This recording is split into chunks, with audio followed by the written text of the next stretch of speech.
Very good afternoon, ladies and gentlemen. This is a live episode of my Safe Bet show. My name is Martin Lycka. Those of you who expected Leon Thomas to be here might be a tiny little disappointed. Unfortunately, Leon had to travel back home owing to a family emergency. So it's like going to see Oppenheimer and you get Barbie, but that's disrespectful, to bail. So for those few of you who might not have met Pascrell III before, his partner in PPAG, which indeed stands for Princeton Public Affairs Group, a great friend of mine, the man, I shouldn't be saying that, but the man who helped me sort out my green card, so thank you very much again. Bill, my first question is, well, could you tell us a little bit about your family history? Because, of course, you're Bill Pascrell III. So there was Bill Pascrell Sr., there is Bill Pascrell Jr. sitting on the Capitol Hill in the House of Representatives. Great man. There also happens to be Billy IV. So what's the story? Martin, thanks for having me. I'm flattered for you to refer to me as Barbie. I'll take it. Good afternoon, everybody. Good to see you. Great to be back at SBC, and surely great to be on Martin's podcast, the Safe Bet Show, which I was on about a year and a half ago, I think. Yeah, nearly 2 years ago. Yeah. When I disgraced the US by moving over there. We filmed it in New York. It was great. And thanks to Martin, it got a lot of good traction. So I come from a political family. My father is 86 years old and about to run for his 16th term in the US Congress. He's a member of the House of Representatives. He's a very good mate of President Biden. He's a lot older than Biden, but I think he's a little bit more energetic and spry, and thank God he's healthy. He just announced his reelection, formerly the mayor of the city of Paterson, which is the third largest state in New Jersey. And at the same time, he was also the minority leader as a Democrat in the New Jersey legislature. He's not a lawyer like us, he's a school teacher. Bill Pascrell Sr., no education, came to the shores of America on a ship from my great home country of Italy, and worked his way up through the Erie-Lackawanna Railroad.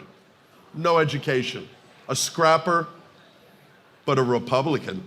So his son being a Democrat is often, my grandfather's passed away a while ago. He lived to 96, and hopefully my dad will exceed that. My son Billy's 31, a good friend of Martin's, and he is now the U.S. General Counsel of a publicly traded company in our business, Bet Makers out of Australia, doing horse racing, tote, and fixed odds across the globe. So I have a lot of politics in me, run campaigns, was counsel to the governor of New Jersey, was also a chief of staff to a member of Congress before my dad went across. Politics is my background, but gaming is my love. Let's stick to New Jersey for a while. I live in Jersey City, one of my favorite immigration stories. I landed in Newark Airport, or they pronounce it Newark in North Jersey, so the Bill understands. Coffee, North. And I walked up to the booth, and the lady asked me where I lived. And I go, Jersey City. And she goes, stone serious face, where's that? I wasn't sure whether that was part of some kind of a test, so I told her, it's next to Hoboken, and New York City's on the other side of the river. And she goes, well, please proceed. So we'll never know, but I've answered the question. But needless to say, New Jersey is still the leading state in the nation when it comes to all things sports wagering, to use the Americanism, and online gaming. So what's the latest on New Jersey? What are the likes of Director Reebok, Governor Murphy going to do about the industry in the state of New Jersey in the next few years? Of course, there's been a little bit of shenanigans around the sunsetting clause of the original legislation. So I'm originally a brick and mortar based lawyer, regulatory affairs consultant, and lobbyist. Represented all the known brands in Vegas and Atlantic City for many, many years. And in 2009, I got into the online space, and I didn't know bupkis about online gaming. I was retained by two companies. One you'll know, and some like Santiago will know the other. First, poker stars. Isai Scheinberg's a good friend, remains a good friend, created a powerful company, and he saw the wisdom to invest in America to regulate legitimately online gaming. As you know, Poker Stars for many years was operating, in Isai's opinion, and in the former Attorney General, Mike Massino of the US, who was his lawyer at the time, opined also that poker really was a skill-based game. And so he thought what he was doing from the Isle of Man in Costa Rica, taking players on from America, was acceptable and legal, and he had an opinion on that. Fortunately, he served no time. He paid upwards of $750 million to the US Justice Department. His son, Mark, who was one of the top 10 bachelors of Europe, paid a $50 million fine. Perhaps less eligible as a result. No, less eligible now after the $50 million, I'm sure. New Jersey is an incredible state. It's my home state, but what New Jersey did was really a trailblazer. The first US jurisdiction to legislate online gaming, casino and poker. Back in February, a dean's best mate, Mario Galea, the former regulator from Malta, and a dear friend of mine, retained me 10 years ago to help me advocate to the government after I drafted the bill, sort of a scrivener, and lobbied it, to consult with the New Jersey Division of Gaming Enforcement on how to develop proper policies and procedures from a regulatory standpoint, because admittedly, they did not know what was involved. Mario came in, worked there for 2 years, and developed with Director Reebok and his top brass a really strong, powerful, what I would say, platinum standard for regulation. They launched on November 23rd of 2013. The original law had a 10-year sunset provision, which was due to expire this November. You would think, and again, I represent many in the industry, that the industry would understand, let's make sure we're ahead of the curve for the reauthorization of the legislation.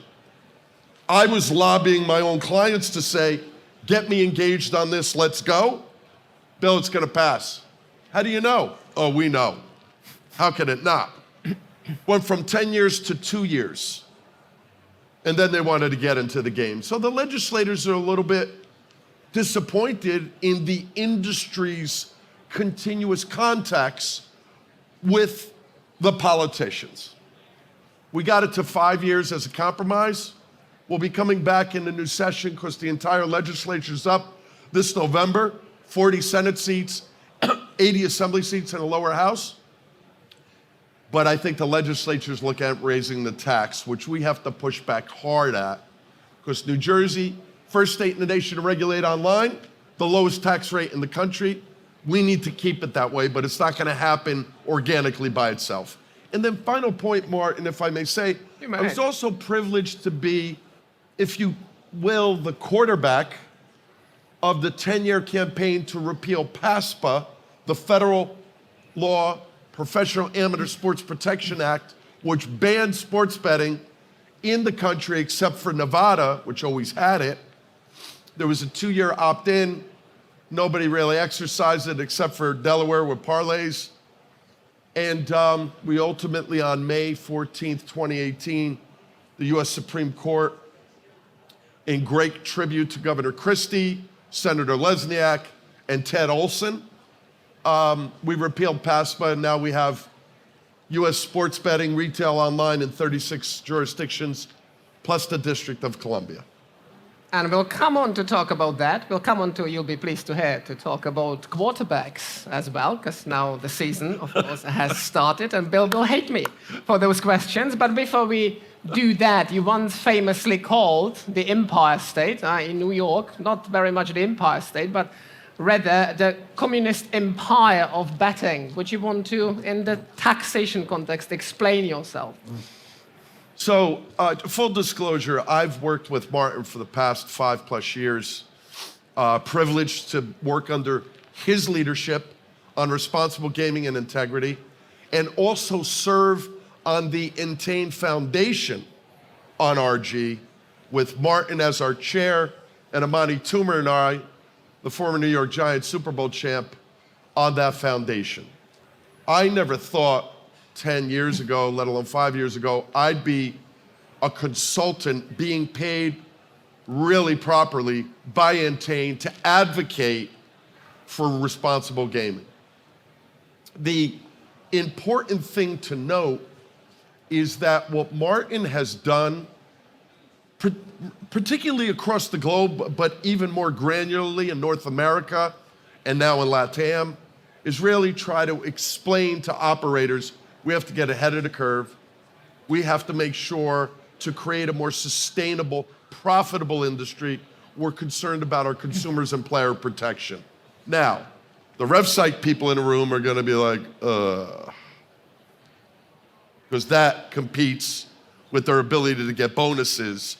I don't mean betting bonuses, but I mean work bonuses and promotions, et cetera. But what they don't fully appreciate yet, not everybody axiomatically across the board, what they don't appreciate is your job may not be here next year if the regulators come down, ban advertising, limit the amount accounts can be funded, et cetera. So we have to protect our consumers because they're the mother's milk of creating a more vibrant, sustainable industry. Can always count on Bill. He spent a lot of time in the corridors of power to run away from questions, but I'll let you get away with it. The answer's important, not the question. But let's talk about the hell, and going back to your point about advertising.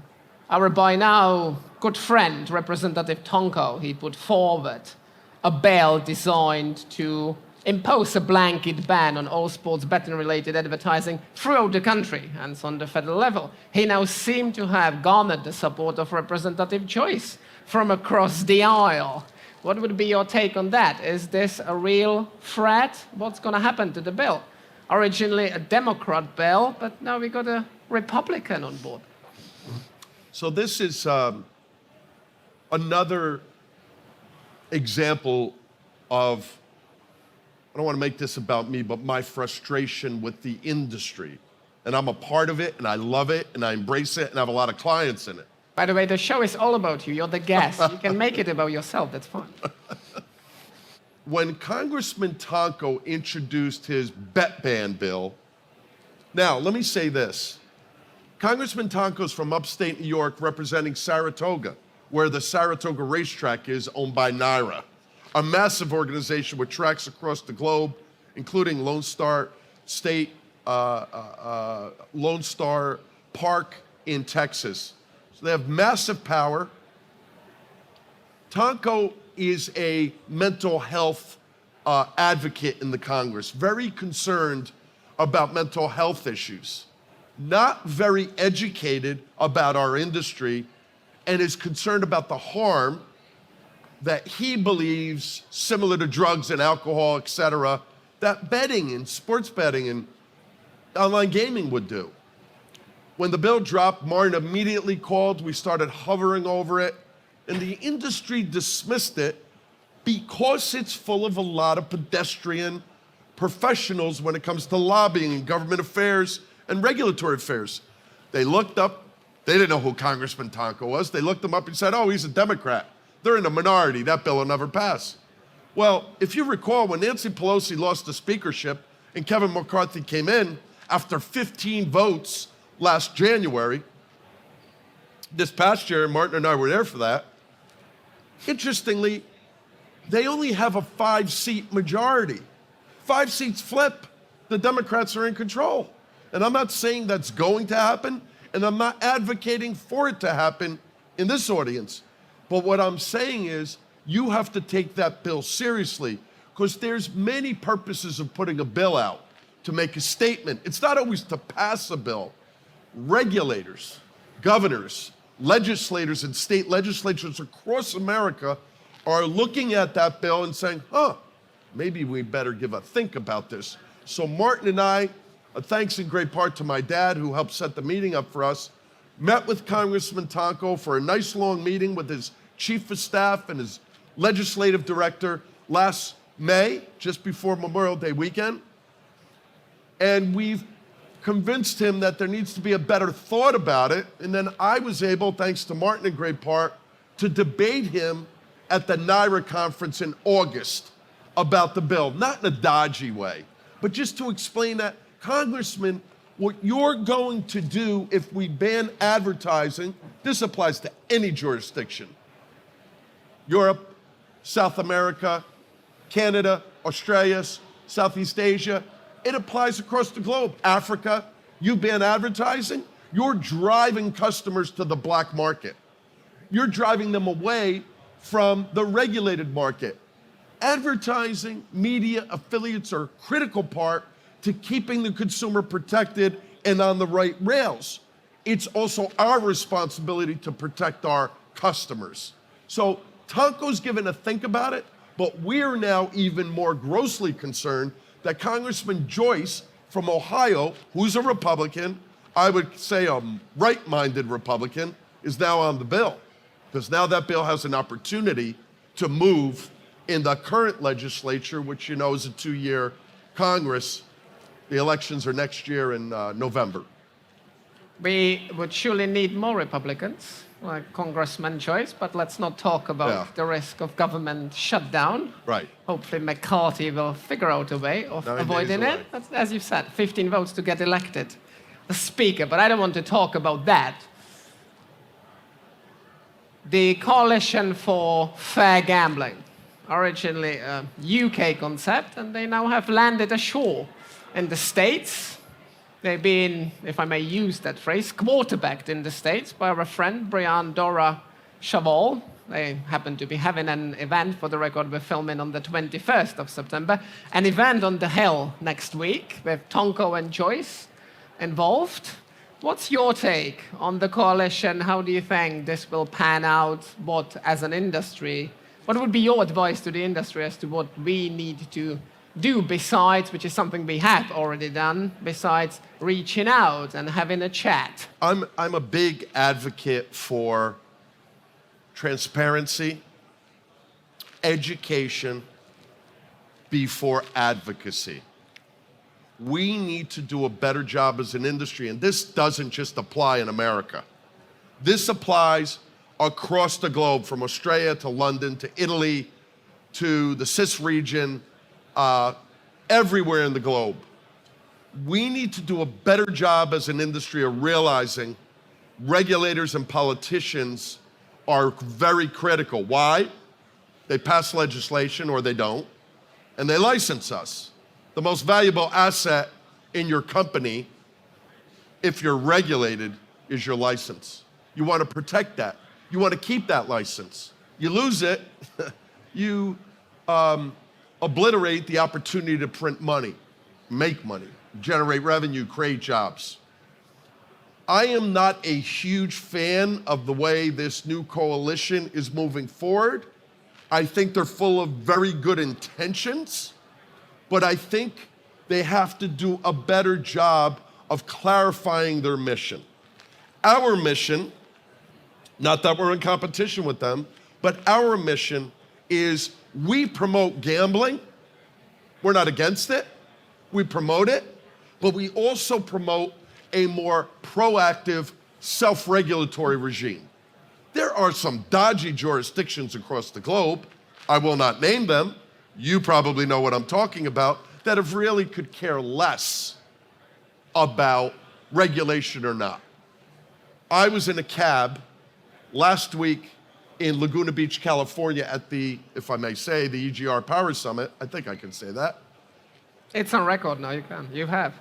And the cab driver, who was a lovely guy, stockbroker, obviously struggling a little bit because he's now an Uber driver, was asking us what we did for a living. And I was with the guys from Continent 8 and another operator who shall remain nameless. And as we began to tell him what we did for a living, it was great and all. And I said, so how do you gamble? What do you think he said? He doesn't fly to Vegas. He doesn't go up to Washington or Oregon. He said, I have 2 companies I gamble with daily, Pavado, and Bodog. Why am I telling you that? Last year, the industry spent north of $600 million to try to lobby and get a ballot referendum passed in the state of California. It started out at 32% in the polls. They tried to lobby me to get involved in the campaign. I don't like to be involved in anything that I know is a losing effort. It's not always about the money. It's about the pride factor, particularly when it comes to me. It started out at 32% and barely got 18 after spending $600 million. You know what the industry said? And you could Google to see who said it. Well, the Indian tribal ballot referendum, which was number 26, the industry was 27, their referendum failed too. I said, yeah, their referendum was designed for yours to fail, but it got almost twice as many votes as you did. Why? The tribes are very politically connected. They have votes, they have money, and the tribal chiefs, there's 60 tribes federally recognized in California, have a lot of power, not to dictate like a autocracy, but to educate their tribal citizens on what's good and what's bad. The industry's got to do a better job. Another example of working collaboratively with the tribes. I don't think California is going to happen anytime soon, and we know it's the 8th largest economy in the globe. It's not going to happen anytime soon because the average voter in California, we just saw him in the cab or the Uber, is on Bavado or Bodog or gets in the car and drives across the border. That's the California governor, Colin Bell, about this. Well, I suppose talking about what might have been, it could be a nice segue into talking about iGaming, or in European parlance, online casino and poker in the States. You said it yourself.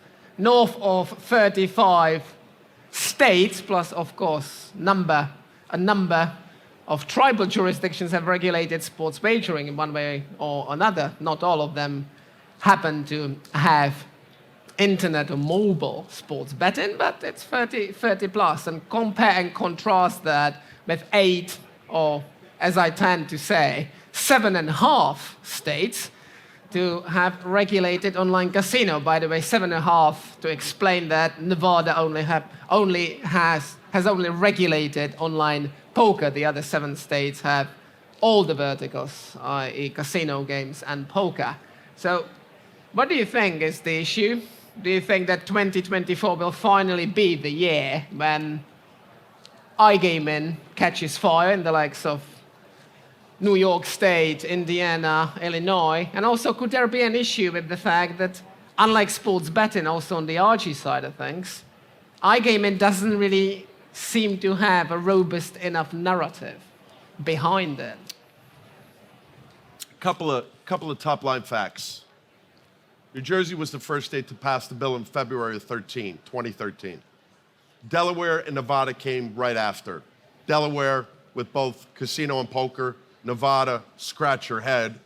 Supposedly, or maybe at one time, I don't know if it still is, it's an opinion, was the capital of gaming, at least in North America. Poker only, like you scratch your head. That has a lot to do with the fallacy that somehow online is going to cannibalize offline. That's a very Byzantine view of the world. Online complements and promotes and trampolines opportunity for the offline.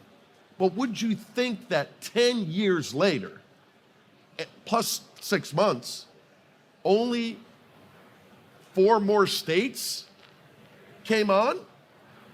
4 more states in 10 years, while in the last 5 years, 36 states plus the District of Columbia have legalized sports betting. Not California, not Texas. We know Florida is tied up in the courts, the federal courts, but I'm optimistic that it's going to be successful for the Hard Rock there. I'm very optimistic. I think what I've learned, because I was far more optimistic, now don't confuse my lack of optimism. I am still a big proponent and am lobbying in every state in the nation to pass online gaming, because when you tell a governor or a senator or a representative that your citizens are already betting online, you're not getting any value out of it, And you're certainly not protecting your constituents because they're betting on black market sites. Who knows if they'll get paid? And those sites could care less about problem gambling, which we're very concerned about. Rhode Island is the only state to go this year, and you know, Rhode Island's like the size of a county in New Jersey. Very small population. Bally's will be the dominant force there because they essentially are the only game in town. We're sorting those regulations out for an April 1 launch. I am moderately optimistic, 55%, that Indiana will go next year. But there are so many other states like New York, for example, that have bills in the hopper that haven't even moved off the dime. People will complain, the industry will complain. It's our job to move the dial. We did it when nobody thought we could in New Jersey, and everybody laughed at us. I lost all my brick and mortar casino clients. They were all against online gaming. Now they're all thriving from it because if it wasn't for online gaming during the pandemic, those casinos would have never reopened. Let me feed off of what you said, just to further prove to the audience, both here in the room and behind the camera, that this has not been scripted. The black market. And I'll use an example. We went to see our other friend, Senator Adobo, in late January, which was an opportunity for me to do a trip to his Queen's office. And he said, well, boys, cool, you're telling me that there's still a thriving black market in my state of New York. Bring me the proof. Where's the proof? What's your take on the proof? How can we get the proof to those naysayers and faint of heart and of little faith, perhaps, who may not yet believe the industry that there still is a thriving black market, and not only in the state of New York? I think there's multiple ways to do that. We know that, for example, the FBI in America and the US Justice Department has made predictions, analysis, if you will, on what the regulated market looks like. We believe that the black market is far larger than the regulated market. It's very hard to get data, but I'll tell you the best way to get it, and I used to get it in little paper bags from them and deliver it to the regulators. Affiliates, legit affiliates that work in multiple jurisdictions can get you data on what's happening in the black market. And then there's other companies that are in the RG space, in the KYC space, in the geolocationing space, that also have massive data that we could provide to show it. But I also give sort of snippets of my own life.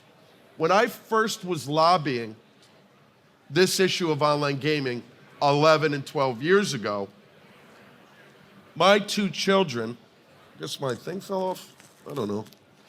My two boys, Billy's now 31, I told you he's the GC in the Americas for bet makers. Christopher's in the hospitality industry. Christopher's 27. They were both already betting back then on some of the names I mentioned, them poker stars.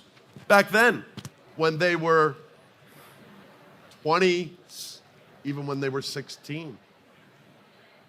Just call up a young person today that's not able to go on to a regulated site because of the age restriction, right? They try to get on, can't get on, or they try to go and get mom and dad's phone, you know, that game. What do? Let's go on the illegal market. Just poll.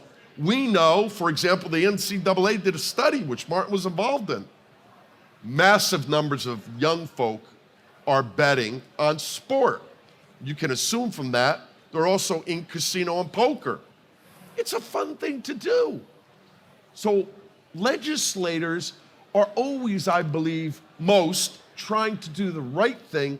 We just haven't done a good job of persuading them. But Martin, I think the affiliates are the easiest way for us to get the data, because I'm not sure that there's a lot of other easy ways to get it. We got about 5 minutes left before I ask my next question. Hello, Billy the Fourth. As usual, your father grassed you up. We'll try to edit this bit out, so you're not an addicted gambler. You're not going to lose your licenses as the general counsel of betmakers. But on a serious note, the National Helpline. NCPG been running it, support from within the industry for the helpline to be expanded across the nation. There have always been few shenanigans. They don't like the National Helpline in Florida, as an example, a few other places. At the same time, it would appear that one, the National Helpline is being used for all sorts of other purposes. Lots of folks believe, oh, this is the number at the bottom of the screen, so I'm gonna call them and ask about my locked out account, or where I can get the latest and fattest bonuses from an operator. And sadly, it also still seems to be understaffed and underfunded. So what's your take on this whole story about the National Helpline in the US? So I've been referred to by the gentleman next to me in a kibitzing way, but there's some seriousness, as an obnoxious outside counsel. It was far worse. I'll go with it. I would say, I don't take that as an insult, but I would say this: I'm very passionate about what I do. I don't do it casually. A lot of folks in the industry, lawyers and consultants, are churning. They're not really that passionate about it. They'll take on any client. Why did I tell you that? Martin and I have been on a multi-state tour in the Americas to talk about RG. We've been doing it for quite some time. When we were recently, earlier this year, in New York, not only to meet with legislators, but to meet with OASIS, which is the state-run problem gambling organization, you know what they said to us? Well, we thought we had to go there to educate. What's this rubbish that these national organizations, which Martin mentioned earlier, are talking about the trampoline effect to calls to the 1-800 number? I said, what do you mean? Do you know the majority of those calls, the majority of those calls are for cash out, tech problems, having nothing to do with problem gambling? A call to the 1-800 number should not be assumed as the person making the call is concerned about problem gambling. They see at the bottom of the consumer-facing page on their iPad or their tablet or their laptop or their desktop or their phone, 1-800 number. I'm having problems. Let me call the 1-800 number. I will also say this. We have to do a far better job, not just the organization Martin mentioned, but all of the state councils at what's behind that 1-800 number and collect proper data, not just gross data, which has nothing to do with the trampoline effect. We know, for example, there's organizations which Martin has brought to the table that are legitimate. For example, Harvard Medical School, UNLV, Seton Hall, Mindway, Kindbridge, Epic. All of those organizations have done massive research, academic-based. There's been no trampoline effect on problem gambling. It still hovers around 1.5% to 2%. But it's our job to make sure we're working harder on self-regulation to prevent which could easily happen. And I'll finish on this topic with this. I've said it before. Most of you haven't seen me before. We are one newspaper headline away from some politician or regulator's son, daughter, mother, father, brother, sister, uncle, aunt, or next door neighbor from going down the rat hole on problem gambling, and this whole industry will become obnoxiously more difficult to operate in. It's not that easy to make a profit on the sports betting side. We know that because the margins are thin. It's far more profitable to do profits with online gaming.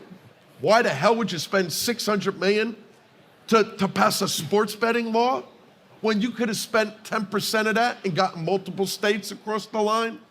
So I think we need to do a far better job of working within our own verticals and getting CEOs in the operator business to take seriously the head of RG in their companies which will create a more sustainable industry. You have, and I'm letting myself down, 50 seconds to wrap it up. Would you mind conveying your key messages to the audience, and thanks for sticking around? I want to personally thank all of you for coming, even if you nodded off. Try to give you my true beliefs, my passion for what we're doing. Honored to be sitting next to Martin. He's made a big difference in my life. Hopefully I've had a little bit of value to his life. He's got a great family. I think better days are coming, and I think the accelerator for that, as we're winding down, is when the industry takes more seriously the topic we're talking about in this stage today. So when the RG lead comes into the room, they're not kind of dismissed afterwards, and let's now focus on what we're doing. That 1-800 number should not be a check the box and let's go. Thank you for coming, and hopefully you take something from here and not badmouth me too much. Bang on the money. Thank you very much, Bill. Please put it together for Bill Pascrell III, and this was my Safe Bet Show, live here at SBC Global Barcelona.